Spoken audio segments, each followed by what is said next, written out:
Hello,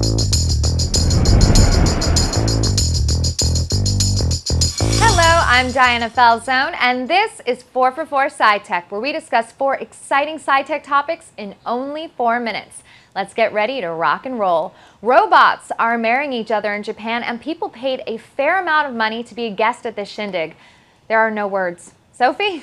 Yeah, I mean, a bucket-headed robot got married to a humanoid robot, and officiating at the wedding was a third robot, this smart social robot called Pepper. And the design studio behind it really intended this for more of a stunt than anything else. They specialize in making what they call nonsense machines, so the sillier the better. This truly is nonsense, and it's a great stunt because we're all here talking about it. I will say, though, that the groom, Mr. Buckethead, was doing pretty well out of this deal. Like the humanoid robot, who's based on a member of a Japanese band, she looked great. So, fair play to him. I compliment that robot. Interesting insight. You're saying one of the robots has married up. Essentially, yeah. Okay. I wonder how they met. Are there any robot dating apps?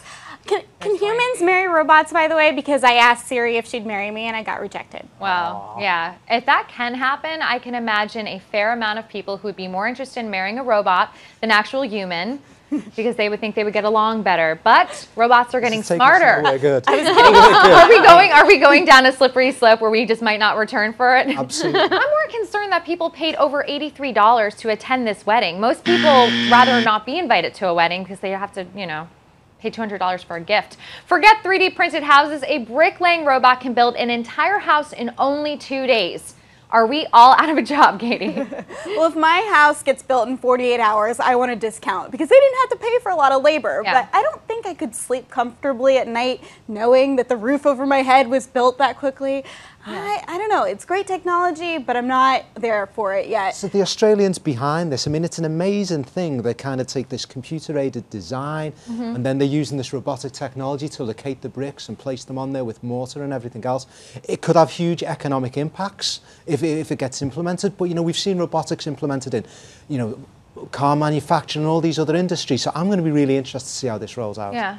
Yeah, and the thing is, though, that robots are so single-minded that this will probably still need at least one human operator to make sure it doesn't go totally off the rails and start building gazebos all over the place or something. Oh my gosh, I'm telling you, robots, I'm always afraid of them. We're always talking about how things could go terribly wrong, but you're right, it will need a supervisor. I'm sure there'll be a lot of safety regulations and checks and double and triple checks when it comes to anything that's being built by a robot, but it could definitely affect a lot of construction workers and people that are gaining their, fair amount of income from this.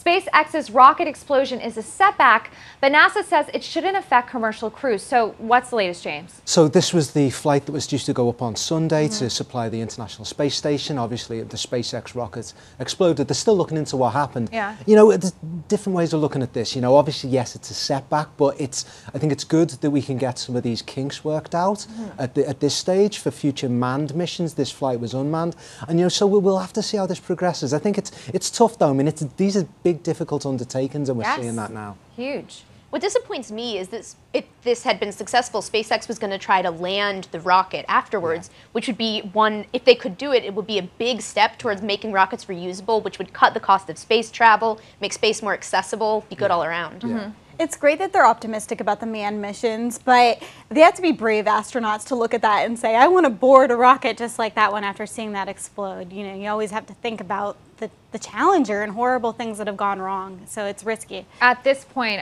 I believe they're going to be doing a lot of unmanned missions, trying to figure out what the flaw was, why it was a setback, and they always call this a failure, but I don't think it's a failure because we're one step closer to figuring out how to make it work. Doctors are using laser lobotomies to treat people with severe psychological conditions.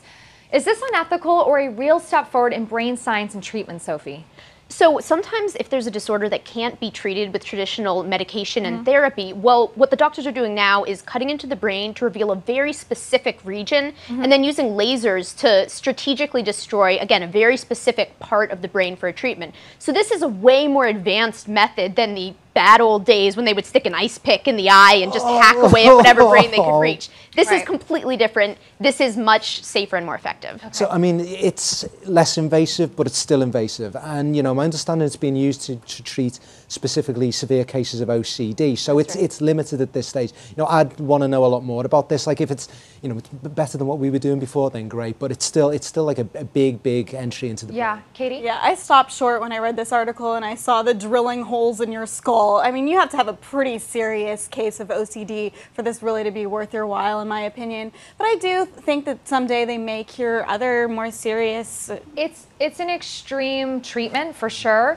but it's also a good point that you brought up earlier too, was that it's a very jarring word, saying lobotomy. It conjures the archaic methodology which they used in the past. So if they could change that and it's as effective and use lasers, then we're on to something. Now, you know, tell us what you think using the hashtag 4for4 SciTech, and we will see you there.